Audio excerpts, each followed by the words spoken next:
La moka na côté Abino mais le siling le lege boyo na milu ya milu ezali rentrée politique eliko la kasayote mbula ya sika makambo pe boyote tobo pusa na malembe na suka ya manda meseferi chilombo ya liberté Kala mingi te, protokidi kama seferi chisekeli banda ya liberté. Est-ce que on dit oui sacré? C'est ça. Banda la muka. Bon, epsinga ete. Oh, batini batomoko. Soki bato ya service ni ba ko tala miyu awa. Na ngira pesa message moko ya li clair. Ya liberté. Motakobanga moninga azali soki motayen espia ma profite de beta ma profite ya liberté Kobengana Kabila Félix Epeto Kobengana ya liberté Moyana provocation Pardon papa nakoboka micro na barabara Tombola Baba ya dede Komboye Est-ce que tu peux banga bango? Est-ce que la possibilité la possibilité mai? Balaka qui kilo misala, la possibilité misala. Balaka qui sécurité, la sécurité. Balaka qui me coriandre, la mise sur le coriandre, c'est le coriandre la mise sur le coriandre.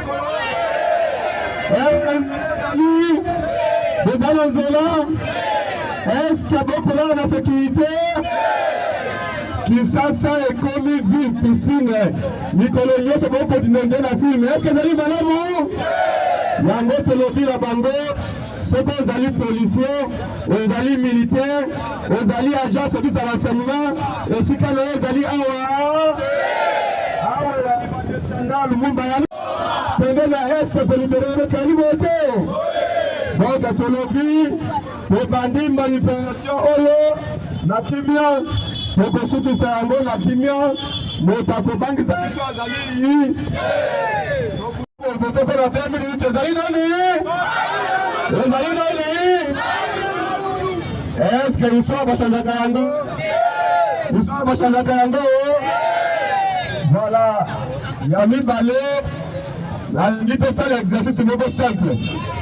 Lelo ezali rentrée politique. Pour na moya vu to bezana meeting ya kosakana to lelo to na ko sabino makanisi na besu moke makanisi ya dede ko na parti politique pour na mbula 2026 ya liberté. Est-ce que l'on connaît ali na naku hapo tuna bato bazali awa nani oyo ana $100 na compte na bank awa hapo mwa mtaka Ayalina $100 ndako watomo wa mutapila tena bank. Est-ce que boko mwana ngo normal? Soki babengi osikawa. Mama ya zali maladi. Mwana ali maladi. Papa ali maladi. Nopa kangabi na hospitalo. Balobi memate $100 kasi go kokango. Ça dit que vos alliés généralement vont sacrifier. Est-ce que c'est normal hein? Voilà biso pour les alliés pays potentiellement riches. Est-ce que les choses au monde d'Ango? Alors on a tout niveau motuna. On a nini? Soki union sacrée.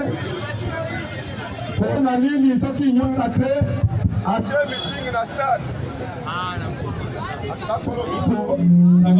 Mbongo watu koyiba, mbongo wa parents na biso, mbongo ya enseignants, mbongo ba policiers bazali payer, mbongo ya ba militaires. Ndeko na ngai na kolobana bino vérité moko choquante, congolais azana base ya malheur na yemoko ya liberté. Mokolo toko ya bayete, tozali bantamate, mbongo ya wana na ko liberté, ya liberté. La EBT, juste mouvement la EBT, la meeting royale, n'est de rencontre dans le Mozino à Likambo. Mais aujourd'hui, je vous ai convié, la militante ou la militaire ADD Congo, pour vous dire que le pays va très mal. Le pays va très mal. La liberté. La liboso, message ADD Congo pour dans l'organisation. Secrétaire général, le docteur David Kamalobaki, message à liboso, et dans ADD Congo, pour que la libération, il y a des prisonniers politiques et nyos. Est-ce que vous dites encore? Les prisonniers politiques et nyos. Pour le régime à IDPS, et commis la convocation de mon côté, l'invitation sur mon côté. Vous êtes au lit avec votre femme, on arrive à minuit, on vous enlève. C'est ça le régime de l'IDPS. L'IDPS qui a combattu soi-disant pour la démocratie. Aujourd'hui, être opposant au Congo est devenu plus dangereux qu'avoir le sida. Je crois que vous savez, il faut prendre le micro parce que ça ne permet pas de parler. Est-ce que vous m'entendez? Oui. Vous me comprenez? Oui. L'IDPS n'est pas étranger pour nous. Ce sont nos frères de sang avec lesquels nous sommes battus. Pendant 21 ans, on a été avec nos frères de l'IDPS dans la rue. On a dit au peuple que nous nous battons pour la démocratie. On a dit au peuple que nous nous battons pour le progrès social. On a essayé de balles sous le régime Tshisekedi. On a été emprisonné au camp Tchatch déshabillé. On a été torturé. On a été arrêté à la nerf avec Calais. Mais ce qui me choque, ce qui m'étonne, c'est que l'IDPS est en train de répéter les mêmes erreurs ou les mêmes fautes que le régime Tshisekedi. Est-ce que vous comprenez cela? Est-ce que vous comprenez cela? Comment l'IDPS peut aujourd'hui se réjouir qu'il y ait 20% d'opposants en exil? Qu'est-ce que Moïse Katumbi fait en Europe? Parce qu'il a été contraint en exil, comme sous le régime Kabila. Comment Félix Tshisekedi peut comprendre, peut tolérer que ses frères de lutte, ses compagnons de lutte se retrouvent en exil aujourd'hui? Etienne Tshisekedi Wamouloumbara, il est en train de regretter tous les combats qu'on a menés avec lui. Voilà pourquoi ADD Congo appelle à la libération de tous les prisonniers politiques. Est-ce que vous dites Yango? Pour le but, l'opposant, c'est pas ça, Bisoto Bundi pour Bajeko pour Arabi Manaboloko. Bisoto Bundi pour Bati Arabi Manaboloko. Ton Bundi pour être combattant, pour la combattant, sont Babi Manaboloko. Ton père aussi Mukendi na combat, na IDPS ensemble. Ton père Thérèse, quand on a combat au fond, le nom IDPS aye, Makalisi naye, les aïssus y a changé dans la constitution. Les aïssus ont fait ça bien à Kolia. Il y a un autre bien à Bango et nous mettons qui déjà. Batala, si ma basa nini. Bazonga batu. La liberté. Tous les opposants vont en exil. Basa nini. Nos cannabis et un besoin à unité nationale et à liberté. Nos cannabis et un besoin à projet national et à liberté. Lango moni, na simbi oyo, comment na moni ni? Comment na moni ni? Tango, la simbi ballon de. Mais ce moni foutu à simbi ballon. Agali va dire que c'est la simbi ballon à liberté. Est-ce que c'est un colo ballon simbi ballon? Comment tu as continué? Colo ballon de bino peuple à liberté. Ceux qui régiment la famille de Sagan à bino, peut-être bino ba colo ballon, le ticket là qui va au ballon à liberté. Si le régime Tshisekedi est en train de monaguer, ça va que le peuple la liberté. Beaucoup dit combien de montagnes se bosse. L'ango a donné pour réveiller conscience. Pour la colobaïté, à partir à l'élo, peuple, il n'y a pas de jouer la liberté. Message à mi balé.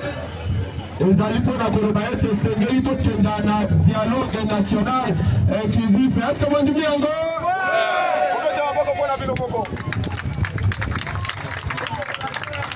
Deuxième message, c'est que nous exigeons la tenue d'un dialogue national inclusif. Est-ce que vous êtes d'accord? Oui. Nous appelons ça dialogue intercongolais. Est-ce que vous êtes d'accord? Oui. Notre pays est agressé par le Rwanda, par Kagame, avec la complicité de certains Congolais. Voilà pourquoi nous disons au sein de la baie de Congo, au sein de la Mouka, nous avons une armée. Mais malheureusement, cette armée dans son état actuel n'arrive pas à gagner la guerre. Le rôle de l'armée, ce n'est pas de réprimer les opposants. Le rôle de l'armée, ce n'est pas de venir arrêter les Kinois. Le rôle de l'armée ou de la police, ce n'est pas de faire peur. Parce que la police est devenue partisane et clanique. Parce que l'armée est en train d'être politisée. Ce qui est extrêmement grave pour un pays qui a 9 voisins, dont 4 longs et 6 non minéraux. Voilà pourquoi nous pensons que même si on a une armée, mais parce qu'elle n'est pas en mesure de gagner la guerre immédiatement, nous pensons que le dialogue est la voie obligée et la seule voie pour amener la paix rapidement au Congo. Est-ce que vous dites bien? Et pour cela, à Dede Congo, et la Mouka, nous disons ceci. Il faut Que ceux qui sont en exil, rentrent au pays. Il faut que les prisonniers politiques, Babi Manaboloko, Babi Misa Shadari, Babi Misa Minaku, Babi Misa Kamizelo, Babi Misa Jonathan, bato banso baana boloko ba opposant nyonso Babi Misa Bagoli Banda. Est-ce que vous êtes d'accord? Tous ceux qui sont en exil, Moïse Katumbi est un Congolais, un leader important. Sa place n'est pas Belgique, sa place est au Congo. Est-ce que vous dites Yango? Joseph Kabila.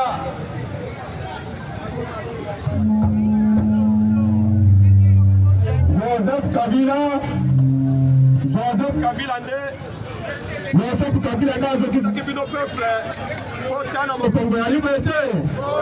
Mais biso ozali baki oyebi kolibisa ya liberté. Olobi Joseph Kabila ali Congolais.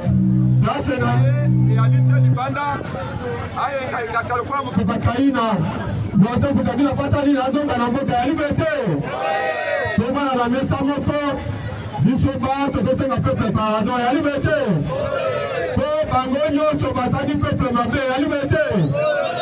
Peuple congolais a voté na 2018 na Joseph Kabila balotani na nanga bazwi bika peuple balibi yango. Ekezaki kama malamu? Mais biso tolobi ete lokola bakristo toyebi kolimbisa moto moko te akopesa moninga leson ya moralité ya liberté. Po nalandaki mwana mobali wana muyaya nalandi mwana mobali wana muyaya alobio avant motaa na dialogue esengeli adenonse Rwanda. Ase ye muyaya adenonse Rwanda ntango prince efeli baokanga ye devant ambassade ya Rwanda batie bakanga lokola moyibi muyaya aokanga bafoto na Kagame alobi Kagame ayali modele na ye depuis ka muyaya akomi anti Rwanda depuis ka muyaya akomi anti Kagame moto akopesa moninga leso azali union sacré na UDPS baliaki na Kagame. Mais balobi vaut mieux tard que jamais. Bazongi na nzela. Nous sommes d'accord bango ete lelo moto akagese moka na biso ezali pole Kagame. Lelo moto akagese moka na biso ezali pole Kagame. C'est comme ça que nous devons nous mettre ensemble pour résister. Non seulement résister, mais il faut repousser Rwanda pour Kagame azo na mboka na ye ya liberté. Pour cela, nous devons aller au dialogue. Mais pour que le dialogue était pour Kopolo Kalabandoki. Félix Tshisekedi azali makila na biso ya liberté. Pour kata moto na ete, pour tirer la nota Kagame na sangi, pour Kagame ali na bafusheta la liberté. Pour que Félix ali makila na biso. Sota ali barumbiste, totaisa kama kilema biso na Felix Tshisekedi abo kama mboka kwa association bana king abo ni mboka abo kama mboka na loyengo nzali ali bisika nyonso propriété bisika nyonso misale ya alite sécurité ya alite pona yango tolobi na ye oyalima kilema biso yaka na meza alili Joseph Kabila Mikoyo ndio ni Kabila tena. Badala Mugaoye. Quand Joseph Kabila, nous disons, il avait tué le pays. Mais c'est aussi un fils du pays qui rentre de l'étranger, qui vient aussi sur la table de négociation. La liberté. Le Bongo Sikawa, moto ya Botaki, Kawo Oyo, Kone Nanga. Tolobina Nanga pas d'aller moi la liberté. Nanga abungi nzela. Le secrétaire du Saïte Afrika Mandoki la liberté. Mandoki Ewana et Ali Kobo. Le mabane ya Congo. Est-ce que d'aller malamu? La tolobina Kone Nanga. Souviens-toi Maloba Musée. Souviens-toi Yamamomba ya Lumumba. Ne jamais trahir, hein? Le Congo! Ne jamais trahir, hein? Le Congo! Tolobi na Nanga, kotahi Congo! Tolobi na Nanga, tika Mandoki zanini!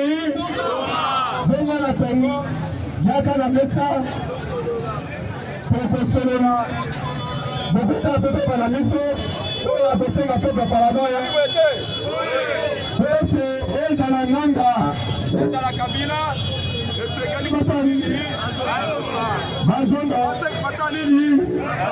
Masenga pepe parado ya liberté.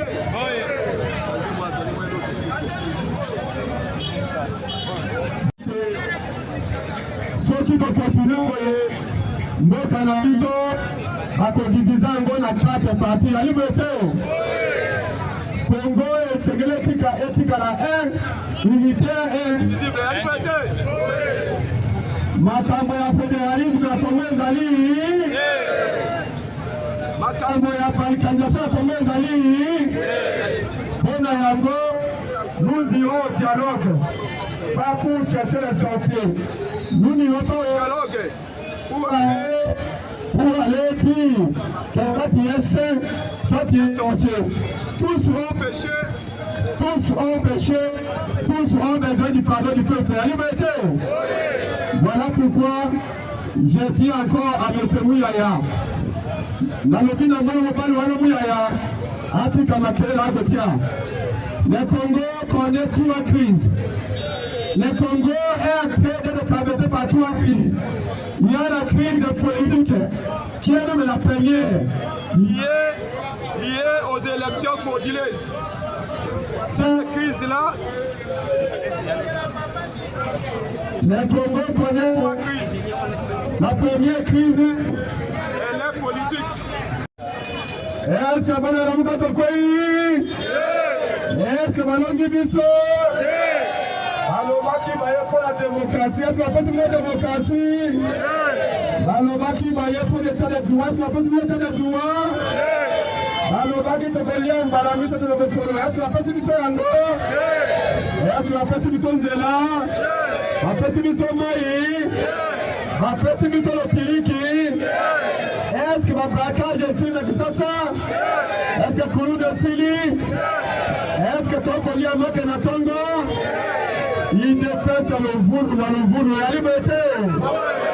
Yango, ma élection c'est gagné. Y'a pas ça nini? Akende. Pour ça nini? Akende. Bana la Mugaoye. Bana la Muga bomba bomba. Bana Adede Congo bomba bomba. Naloba. Naloba. Na Panza. Na Nyata. Na Sosola. Na Pomola.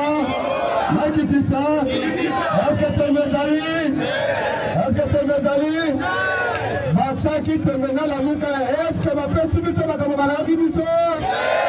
Alors la muka ba muka ta ba moto. Donc je disais que nous avons 3 crises. Il y a la crise politique, il y a la crise sociale, il y a la crise sécuritaire. La crise sécuritaire est liée à l'agression du Rwanda. Notre pays est agressé par le Rwanda. Et pour cela, nous devons tous être ensemble pour combattre et gagner la guerre. Est-ce que vous êtes d'accord avec moi? Oui! La deuxième crise, c'est la crise politique, qui est la première. La crise politique est liée aux élections chaotiques de 2018. La Mouka nous a donc gagné les élections. Mais il y a eu un complot contre nous et la victoire est de notre quelqu'un d'autre. La deuxième crise politique, c'est la crise de légitimité. Ici, les élections de 2023. L'IDPS n'a jamais gagné les élections en 2018 ni en 2023. Pour cela, nous ne reconnaissons pas les institutions actuelles. Est-ce que la liberté? Pour cela, nous devons tous nous mettre ensemble pour résoudre et parler entre Congolais. La liberté. Et la troisième crise, c'est la crise sociale. Les Congolais meurent de faim. Les Congolais sont étranglés par la pauvreté. Il y a la santé partout, les embouteillages partout. Pour cela, nous disons qu'il faut qu'il y ait un cadre inter-congolais où les enfants du Congo seulement vont parler. Est-ce que vous allez madame? Donc, pour Nabiso, Matamba, nous sommes arrivés au temps où nous ne cherchons pas les sorciers, mais nous voulons avoir des Congolais conscients pour nous mettre ensemble et résoudre ces trois crises et préparer les élections de 2028. La liberté!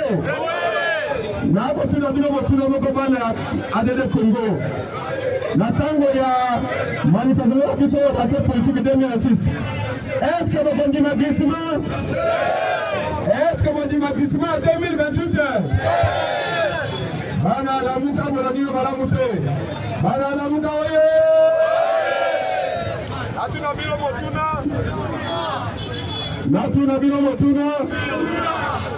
IDPS na union sacrée. Batomi ko préparer glissement. Balingi va déporter l'élection. Est-ce que vous avez dit mango? Ah, tombe la 4. Tombe la 4. Tombe la 4. Est-ce que vous avez dit glissement? Toboya ki glissement Kabila. Todumaki Nzela. Tokufa Kembele.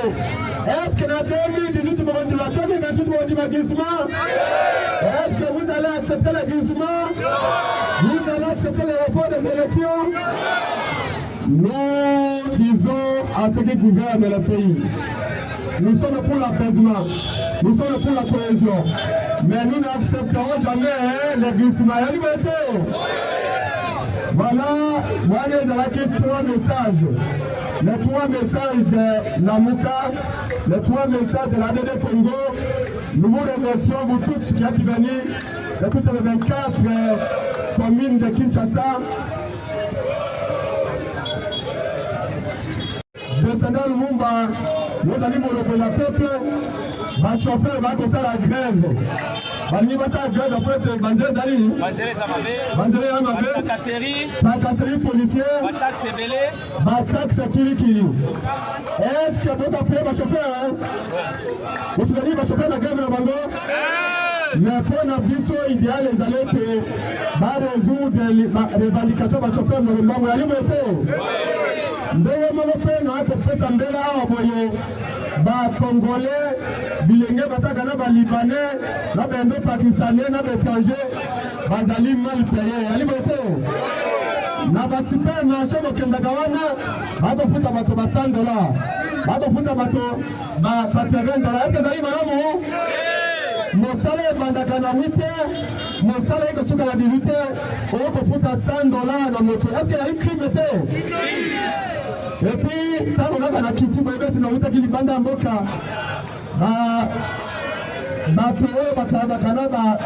Chinois, Indien, Libanais. Alors que les chauffeurs libanais n'ont pas Congolais, expatriés.